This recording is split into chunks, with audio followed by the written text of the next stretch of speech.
को शादियां कराई है उनको दान दे करके। और 38 लाख इनके फॉलोवर हैं। देखिए, जो अच्छा काम करते हैं उनके फॉलोवर बढ़ना निश्चिंत है। तो मैं भाई परवीन जी को ज्यादा समय न लेते हुए आपके मुखारबिन से हमें आशीर्वाद देने का काम करें। धन्यवाद।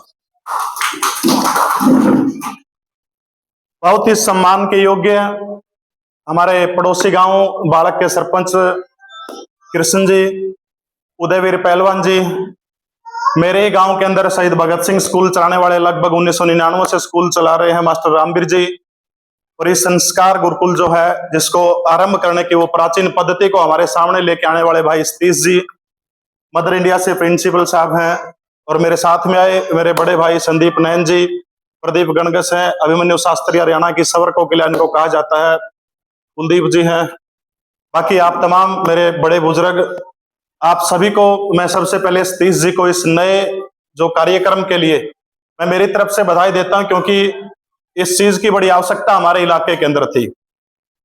साथियों, आप सभी को पता है कि ये देश जो है सदियों पहले उन्नत देश हुआ करता था। हमारे देश के अंदर गुरुकुल व्यवस्था बहुत प्राचीन समय से थी।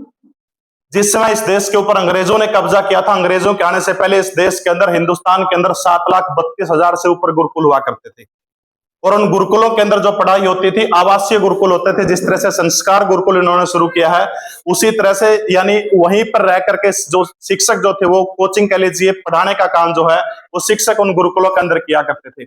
अतीत का हमारा इतिहास जब हम देखने का काम करते हैं तो हमारे देश के अंदर नालंदा, तक्षशिला जैसे विश्वविद्यालय, विक्रमशिला जैसे विश्वविद्यालय इस देश के अंदर हुआ करते थे। आज उसी पद्धति को दोबारा से दोहराने की आवश्यकता। आप देख रहे हैं कि पुरानी चीजें जो है, पुरानी चीजों का ट्रेडिशन दोबारा से चल पड़ा है। आप शादी विवाह के अंदर देखने का काम करोगे, बहुत सारी जगह के ऊपर हरियाणवी कुर्ते, दामन, खंड के धोती, इस तरह की चीजें, यानी जो पुरानी चीजें जो है दोबारा से आज के आधुनिकता के जमाने में हम उन चीजों को अडॉप्ट करने का काम कर रहे हैं। साथियों, ये जो गुरुकुल की व्यवस्था जो इतनी उन्नत व्यवस्था हुआ करती थी, आपके सामने एक छोटा सा एग्जाम्पल बताना चाहूंगा। वर्तमान पाकिस्तान का एक शहर पड़ता है रावलपिंडी से मात्र 12 किलोमीटर दूर एक हमारा विश्वविद्यालय हुआ करता था जिसको हम तक्षशिला विश्वविद्यालय कहते हैं। उस तक्षशिला विश्वविद्यालय का जो द्वारपाल जो होता था, सिक्योरिटी गार्ड, वो सिक्योरिटी गार्ड 16 प्रकार की भाषाएं जानता था। यानी हम शिक्षा में कितने उन्नत हुआ करते थे। यानी कोई छात्र अगर चीन से पढ़ने के लिए तक्षशिला विश्वविद्यालय के अंदर आया तो वो जो द्वारपाल, जो सिक्योरिटी गार्ड जो उसको, चीन का छात्र आया तो चाइनीज भाषा में उससे बात करेगा, जापान का छात्र आया तो जापानीज के अंदर उसके साथ बात करेगा, स्पेन का छात्र आया तो स्पेनिश भाषा के अंदर उसके साथ बातचीत करेगा। सोचिए, जिस गुरुकुल के, जिस यूनिवर्सिटी के एक कर्मचारी, एक सिक्योरिटी गार्ड 16 प्रकार की भाषाएं जानता है, तो वहां के शिक्षक कितने उन्नत हुआ करते होंगे। हमारे यहाँ पर उस समय लगभग 10,000 छात्र नालंदा और तक्षशिला जैसे विश्वविद्यालयों के अंदर पढ़ते थे। 2-2 हजार शिक्षक हुआ करते थे। आपको जानकर ताज्जुब होगा कि 16 प्रकार के विषय जो थे वो पढ़ाए जाते थे। और उसी तरह की आवश्यकता को देखते हुए सतीश भाई ने जो एजुकेशन के अंदर इनका काम बोलता है, और मैं चाहूंगा कि अपने अपने बच्चों को इस तरह की जो नीड जो थी उसके अंदर जो है संस्कार गुरुकुल के अंदर आप लोग एडमिशन करवाने का काम करें, क्योंकि शिक्षा जो है वो रीढ़ की हड्डी है। डॉक्टर बाबा साहब भीमराव अंबेडकर हमेशा एक बात कहा करते थे कि शिक्षा वो सिरने का दूध है जो पिएगा वो दहाड़ेगा। और ये वास्तविकता, ये बहुत अच्छी बात है, क्योंकि हमारा जो ग्रामीण परिवेश जो है, आमतौर पर लगभग किसान है, खेती करने का काम करते हैं, काम धंधे आपक रहा, अपने अपने बच्चों के ऊपर जो ध्यान नहीं दे पाते। अगर मैं आप इतने सारे हम लोग बैठे हैं, शायद इनमें से बहुत कम, इक्का दुक्का ऐसे लोग होंगे जो घर आने के बाद, अपने काम धंधे से आने के बाद अपने अपने बच्चों की कॉपी चेक करते हो। करा कोई नहीं बताए भाई आपने बच्चे ने कितना काम किया? शायद कोई नहीं करता होगा, 1-2 आपको मिलेंगे। यानी वो टेंशन, क्योंकि बच्चा स्कूल से घर जाने के बाद मोबाइल सबसे बड़ी बीमारी है, मोबाइल का आदी हो जाता है। और जब बच्चा मोबाइल देखने लगता है तो उसकी जो क्रिएटिविटी है वो खत्म हो जाती है। पीछे अमेरिका की यूनिवर्सिटी का एक शोध आया था, उस शोध के अकॉर्डिंग बच्चा जो है जब 4 साल की उसकी उम्र हो जाती है तो उसने पूरे जीवन में जो सीखना होता है उसका 10% वो 4 साल की उम्र में सीख जाता है। जब वो बच्चा 12 साल का होता है तो 12 साल की उम्र में जितना वो पूरी लाइफ में सीखेगा उसका लगभग 50% वो बच्चा सीख जाता है। अब सोचिए, हमारे बच्चे जब 12 साल के होते हैं तो उनके हाथ में एक चीज आज मोबाइल है, सोशल मीडिया के ऊपर गंदी गंदी चीजें हैं, वो रील देखने का काम करते हैं। अब अगर कोई बच्चा लगातार फोन देख रहा है आधे पौने घंटे, आप उसके हाथ से एक बार फोन छीन के देखना, वो चिड़चिड़ा हो जाएगा, एक तरह से रोने लगेगा वो बच्चा। यानी ये जो आदत, जो उस आदत को छुटवाने का काम जो इस तरह के गुरुकुलों के अंदर किया जाएगा। और निश्चित रूप से जब हम शिक्षा के अंदर सिरमौर हुआ करते थे तो उसके अंदर गुरुकुलों का बहुत बड़ा योगदान हुआ करता है, जो आपको समाज में कभी भी किसी के सामने आपका सिर नहीं झुकने देगी। शिक्षा वो हथियार है जो आपके सिर को हमेशा ऊंचा उठाने का काम करेगी। बिना शिक्षा के अनपढ़ता एक तरह से कोड है और जीवन एक तरह से आप समझिए व्यर्थ है। शिक्षा क्यों जरूरी है? मुझे एक ध्यान आता है, जिम्बाब्वे एक देश है, जिम्बाब्वे के एक बैंक के अंदर जो है कुछ लुटेरे घुस गए चोरी करने के इरादे से।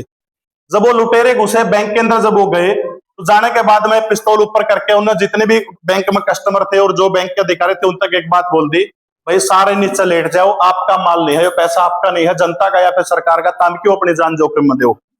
इतना सुनते सारे बंदे जो है नीचे जमीन के ऊपर लेट गए। इस चीज को जो कहते हैं कि इस बंदे ने क्या किया, सोच बदलने का काम कर दिया उन लोगों की। तो उनके माइंड में एक बात डाल दी कि उनकी पारंपरिक सोच बदल दी कि तो पैसा किसका, सरकार का पैसा है। जैसे ही वो पैसे उठाने लगे, एक महिला जो थी वो एक अलग तरह का दृश्य जो उत्तेजित अवस्था के अंदर वो खड़ी हो जाती है। तब फिर वो लुटेरा उनको उस महिला का एक बात कहता है कि यहाँ फैशन शो कौन चल रहे और डकैती होने लग रही है, नीचे लेट जाओ। इसको कहते हैं कि आप जिस काम के लिए आए हैं सिर्फ उसी चीज के ऊपर अपने फोकस रखना। यानी ये डकैती का काम था, उसी के ऊपर फोकस रखना, ये नहीं देखना कि महिला साइड के अंदर खड़ी है क्या कर रही है। उसके बाद में उन्होंने बैंक में चोरी करी। चोरी करने के बाद वो घर चले जाते हैं। उनमें जो एक चोर जो था अच्छा पढ़ा लिखा था, एमबीए कर रखी थी उसने, और जो उनका सरगना जो था उस चोरों का वो 6वीं पास था। वो सारे कहने लगे भाई इतने रुपये तो ले इकट्ठे कर लिए अपन है, ये पैसे जो आप गिनने लग जा। जब वो 6वीं क्लास जो पास छोड़ था, बोले पागल हो रहा है, गिन का क्या फायदा करेगा। तरकन टेलीविजन में खबर आई नहीं जाएगी भाई इतने रुपये बैंक में चोरी हुई। तो क्यों गिनने में टाइम वेस्ट करो। इसको कहते हैं अनुभव। यानी अनुभव सबसे बड़ी चीज है, पढ़ाई से बड़ी चीज है। अब वो चोरी करके अपना बैठ गए। ये बारी आएगी बैंक मैनेजर की। बैंक मैनेजर ने सोचा चोरी तो होगी, बहुत पुरानी घटना 1970-80 के, उस टाइम इतने सीसीटीवी कैमरे वगैरह को नहीं आ कर दे। तो उसने क्या किया, बैंक मैनेजर ने अपने सोचा हाथ साफ कर ले, 80 लाख रुपए बैंक मैनेजर ने दाएं बाएं कर दिए। अगले दिन खबर आई टेलीविजन में, यानी जब वो 80 लाख रुपए उसने कर दिए, इसने कहा आपदा में अवसर खोजना। 80 लाख रुपए कर दिया। अगले दिन टेलीविजन में खबर आई, मैं इंडियन करेंसी के वैल्यू के हिसाब से बता रहा हूँ, बोला 1 करोड़ रुपए की बैंक में चोरी होगी। फिर उस चोर का माथा क्या, बोला देख आप तो 20 लाख ले आए थे, 80 लाख और जोड़ दिया, नहीं 1 करोड़ की चोरी ले, ये कुकर करी है। बोले वो बंदा जो बैंक का मैनेजर था वो पढ़ लिख के नौकरी लग गया था, ज्यादा अपने तो इतनी मेहनत 20 ले आए और बिना कुछ करे 80 लाख रुपए ले गया करा। इसलिए शिक्षा बोले बहुत जरूरी। तब उस बंदे ने 6वीं क्लास तक वो पढ़ा था, 22-23 साल की उम्र थी। उसके बाद जिम्बाब्वे की यूनिवर्सिटी के अंदर वो बंदा बाद में प्रोफेसर बना। यानी एजुकेशन की कितनी बड़ी नीड है। दूसरी चीज मैं आपके सामने कहना चाहूंगा कि आज देश के अंदर जो हालात है, ईरान, अमेरिका, इजराइल, इन चीजों का आपने पता जंग है, हमारे देश के ऊपर इस चीज का असर है।